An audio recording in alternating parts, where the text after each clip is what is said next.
These guys are ridiculous. These guys are ridiculous. Now, how about them damn Celtics? Last two games for the Celtics, they snapped a 2-game losing streak to open 2023. Lost to the Nuggets. Obviously, we talked about that in the last pod. Then they lost to the Thunder in embarrassing fashion. Let the Thunder score a franchise record-setting 150 points. Terrible defense, but then they played one of their better defensive games of the season against the Mavericks. Blew them out. Beat up on Luka Doncic. Which game did you want to talk about first? You want to go in order or what? Let's touch on the Thunder game briefly because I think that'll be shorter, and then once we start with the Dallas game, there won't be a reason to go back, so we can start. I agree. Well, the first words I have in like the little show sheet I have next to me: defense down bad. The defense was down horrendous against the Thunder. Like I said, 150 points allowed. They allowed 5 different Thunder players to score 20 or more points, and Shai Gilgeous-Alexander didn't even play. They let Jalen Williams, who is becoming a Celtics killer in his own right, 21 points. Trey Mann, another Celtics killer, which Sam will have a stat about, I believe, in a second. Isaiah Joe, 20 points. Luke Dort, 20 points. Josh Giddey, 20-plus points. All of them 20-plus points. And then Aaron Wiggins, 17. Kendrick Williams, 10 points. Other Jalen Williams off the bench, 8 points. It was all around terrible game for the Celtics, probably their worst of the season. The offense wasn't even like horrendous. They weren't hitting shots well, but they ended up with 117 points. They shot decently well from the field. They just absolutely flopped on the defensive end, and that's all I really cared about because it was that bad. Yeah. You're not winning any games giving up 150 points in regulation. You're just not. It's not how it goes. As far as Trey Mann goes, Jack kind of teased it. After playing the Celtics twice, he is sixth all-time on the all-time list for points per game against the Celtics at 28. 35 the other day, 21 the first time. He'll be in the trivia. He'll be there. Little tease. Yes, sir. But aside from that, really frustrating game. It's too bad Jack was sick yesterday because the stream would have been something else. I would have been very upset. I know. We talked pre-game before that game when we found out SGA was not going to play. And we were all like, free win. So were the Celtics. That's what they did. And they had to go out there and play. Yeah. And it didn't work for them because they looked real lethargic, didn't care. Brogdon admitted that they didn't care, which was really bad. Said they relaxed. Terrible. Yeah, well, it's even more annoying because we all knew it. You don't come out and say it. You don't say that. Just say it wasn't your night or something. I don't know. Because that just pissed me off even more. As silly as it sounds, and as meaningless as a game as it's going to be in a year, that felt like a game that it was really important for them to win at the time. You just lost against Denver on New Year's. Really didn't look like it was that horrible of a game for you. They kind of shot the lights out. The defense wasn't great, but there were some encouraging stats shuffled in there. Tuesday, you got nothing. No defense to be happy about. They couldn't hit shots. The offense sucked. Ball didn't move. It literally was, like you said, the worst game of the year.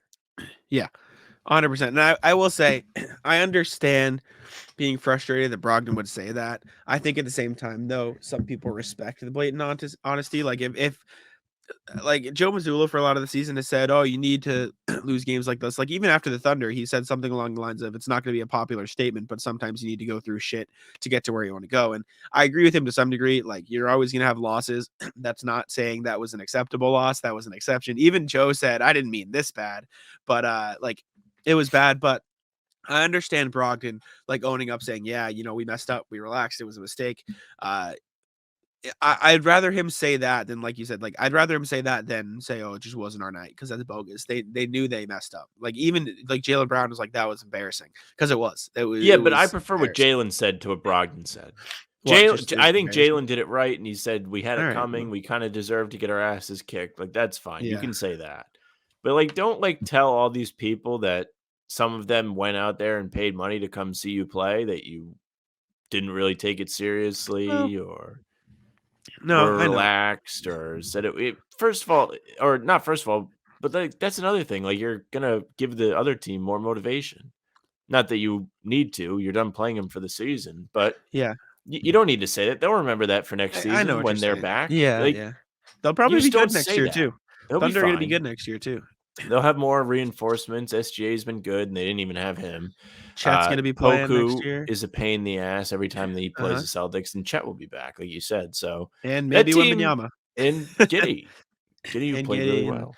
whatever rookie they get in the draft. They'll be good, but I know what you're saying. I understand it. It was just if the Celtics could erase that game from their memory, I think they could, or excuse me, I think they should, and I think they would because it was that bad. And I don't really know if there's anything else to say. I mean, Jaylen Brown made his shots. That was cool. Jason Tatum had 27 points. Sure, whatever. But like none of it mattered because they didn't get any stops. I remember there was one play towards the end of the half or maybe the third quarter where Jalen Williams just kind of took the ball, ran up the court, and just dunked it. Right, like there was no resistance. There were like 3 seconds left on the clock. He took the ball, he ran up, he dunked it. And that kind of emblemized isn't the right word. I don't even think that is a word. Embodied, yes, what the entire game was. It was just the Thunder getting whatever they wanted inside. What the Thunder, they shot well from 3 too. Oh, like, they shot 59-50. Yeah, which is absurd, by the way.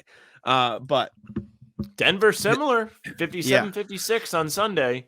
Defense was bad to start the year. Those first 2 games was absolutely horrendous. Like Celtics defense, like for the entirety of December, the Celtics made a ton of good progress on defense, and then it was like in January, all month. Yeah, exactly. And then it was like in January, they just kind of forgot like everything they did. They bounced back against the Mavericks, but still, I think they have some defensive inconsistencies they need to address, for sure. But anything else you want to say about the Thunder game? Yeah, Like you said, I say it all the time just to hop on what you said. Yeah. When you're struggling offensively, which we saw them do for the back half of December, you have to buckle down, play defense, play hard, hustle, crash the boards, whatever it takes, and control what you can actually control. You can't control the ball going in, but you can control how hard you play, what kind of effort you put 100%. in. Defense is an effort thing. And sure, there's absolutely some teamwork that goes into it, some scheming. You have to play as a unit, the rotations, all of that. But as an individual, you have the most you can give and control on that end of the floor, so you have to do it when shots aren't falling. They didn't fall against OKC. They didn't really fall against Denver. But when you're not doing anything defensively, when you're giving up 150 points, you're not going to win.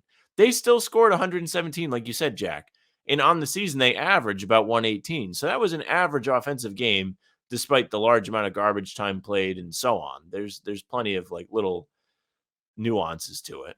Yeah. But aside from that, it's really discouraging when you saw them play a game against Denver that you felt like they were kind of in, which they were. They were kind of in it the whole time, enough to keep you from turning the game off, enough to make you sit through the entire 40 minutes of them fixing that rim that you thought, maybe they can get it together and come back. There were flashes. There were things to be excited about. And you were like, okay, OKC is going to be a get-right game. They need to get their feet under them. They need to prove they can win on the road, and they didn't.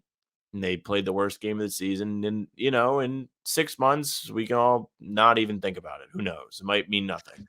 I said this on the pregame show. I turned it off in the fourth quarter. I started watching something else. I've turned more games off this season than I probably ever have.